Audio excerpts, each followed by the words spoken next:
Alright, so we've been working on the 1970 Bug for a little while. We decided to redo all the wiring on it from the dash forward. So let's go over some of the stuff we did instead of boring you with a bunch of time-lapse of us running wires. Let me take you through and show you what we ended up doing to make it a bit more reliable and update the wiring. So we have options to buy wiring harnesses from different vendors. We decided to make it ourselves.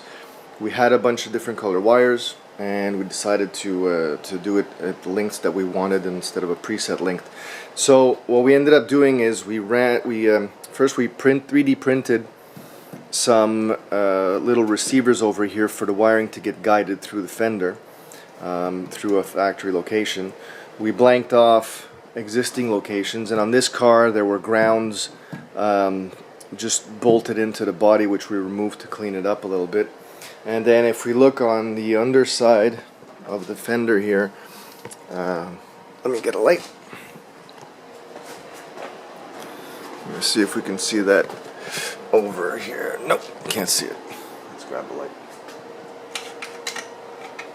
So if you look at the underside over here, you have the other side of that 3D printed adapter going into a rubber tube, then goes up to the indicator, then goes down to the headlight as well where it tees off, and then we have another exit for the horn under the hood, keeping it looking clean and tidy and weatherproof. And we've also made a 3D receiving adapter that goes into the headlight bucket for that purpose. So what we did is we made full runs of everything as far as possible.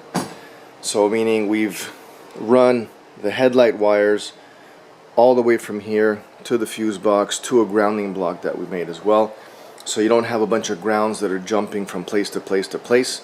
We've actually got all the grounds coming to here, and then this ground block is grounded to the chassis, so we don't have any jumping of grounds on the car. The next thing we did was, instead of using the old style relay, which is a very big, boxy, hard to find sometimes relay, we converted the fuse box to a newer year fuse box. So I think these like 2-level fuse boxes were in around 74, around that area. And then we added in more standard relays for the high beam, low beam, and for the flashers. So we wired those in. We also labeled or color coded the wires in a logical way. So factory, you'll have, you know, high beam, low beam colors that remain the same. We also have different colors that we used in, and we also coded them either with writing on the heat shrunk onto the wire or just a color code. And when you do this kind of thing, make sure you take notes on what you're doing so that you can refer back to it, or you can hand it off to the next owner of the car. Makes it easier. So again, here's the exit we did for the horn and for the fog lights, which we ran over here. They come through below this rubber gasket, come into the bumper, and end up being run nice and tidy for the fog lights. So that's a bit of the electrical. We can get into more detail if you guys want. You can leave it in the comments below.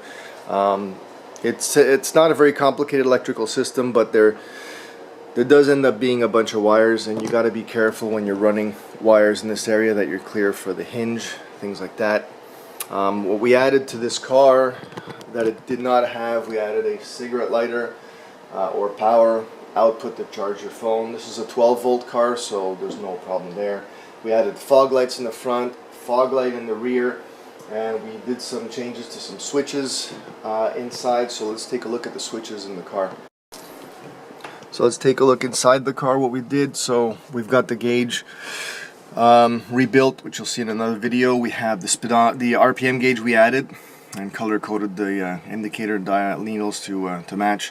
Then we have 3D printed the faces for the headlight switch and the wiper switch, which are removable. So we printed those and painted them so they have so they stick out more.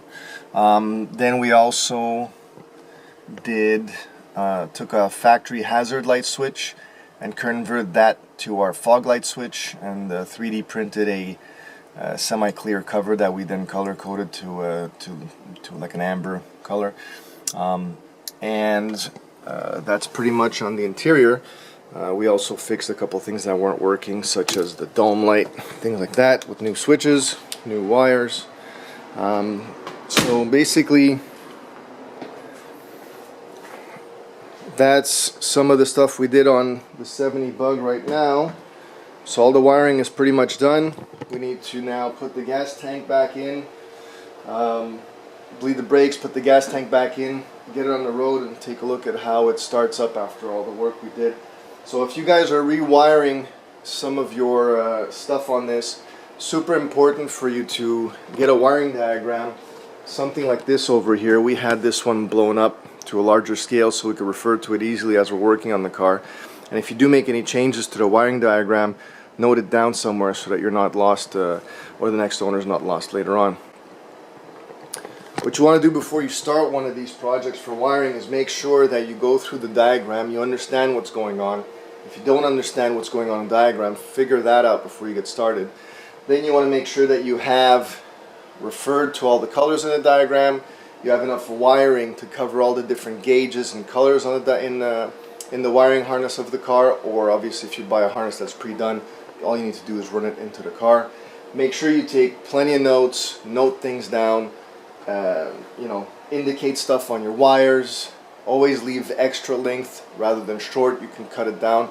It's a bit wasteful, but at the end of the day it'll be easier once you're buttoning things up to adjust your lengths. What we did on this one is we ran all the links to up there in the bulkhead, and then started terminating all those links there, and then ran back the excess to the front end, and then shortened them down at the front end so that we had a proper length at the end, giving us the routing that we wanted, because it's more difficult to work in there.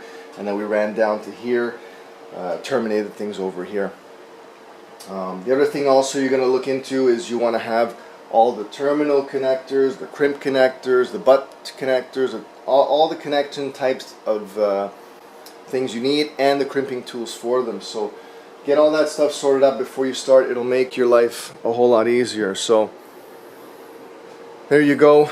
We're progressing on the 1970. If you guys have any wiring tips or tricks, put them in the comment below. Help some people out if they refer to this video for anything. If you guys want to have more detail on what we did wiring wise, or you want me to go over different ways of wiring diagrams, crimping tools, all that kind of jazz, leave it in a comment below. We'll make a video on that sometime soon. So that's it. Hopefully we get this car out soon, get it running. Good luck with your wiring project. Subscribe, comment below. We appreciate it. See you next time.